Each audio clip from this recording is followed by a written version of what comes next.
Hey guys, Ryan and Noah here. We're going to start a short video series where we go over some mobility stuff, some workout preparation stuff, and some just general health and wellness aspects to working out and how to prepare ourselves not only for our shift but for working out and for our general fitness.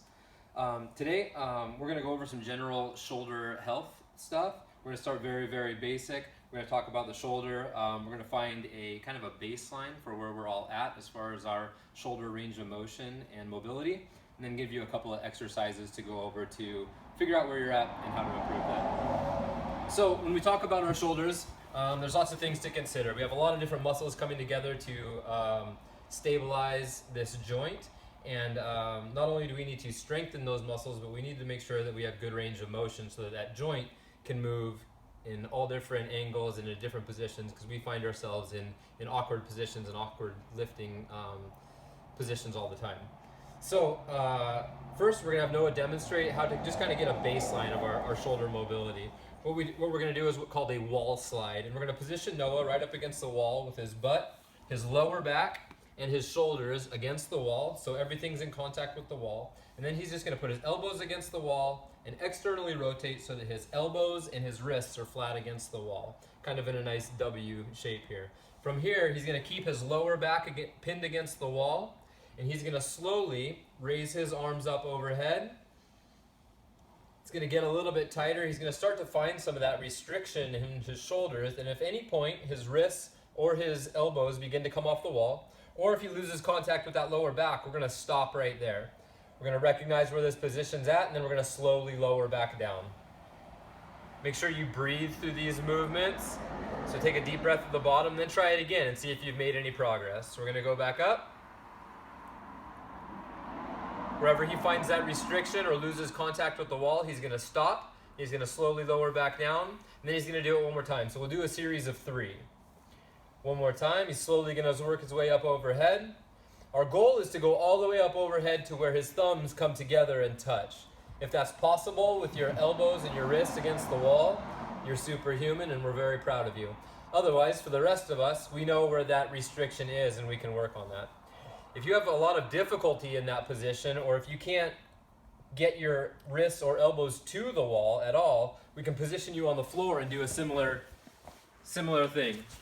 So here Noah's going to put his feet flat on the floor. His hips, his lower back, and his shoulders are all going to be flat on the floor. In order to suck his lower back, he's going to clamp those abs down and stay in a nice tight position in his core. From here, his elbows and his wrists are going to be flat on the ground. He's going to do the same thing, slowly raising those hands up overhead.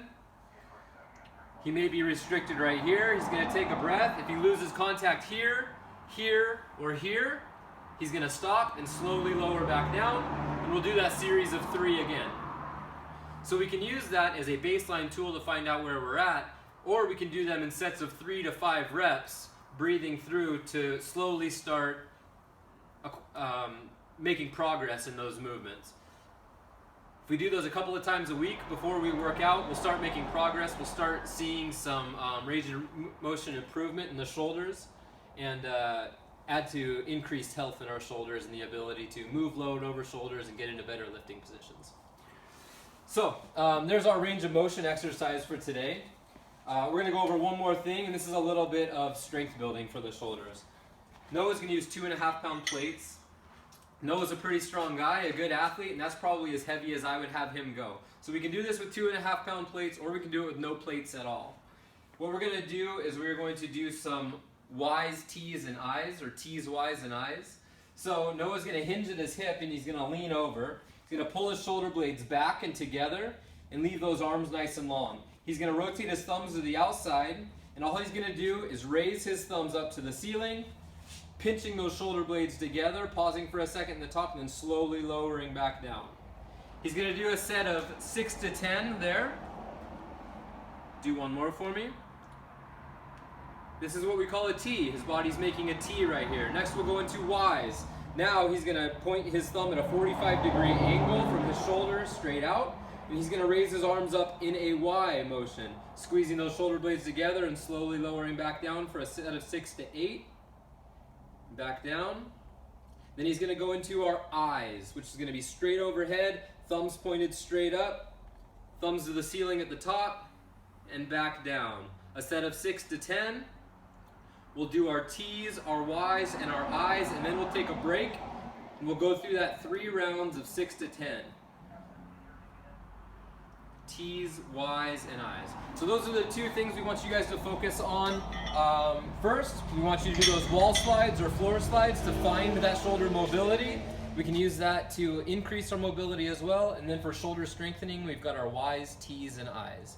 Give it a shot, let us know, give us some feedback, and we'll come at you with another video in a couple weeks. See ya!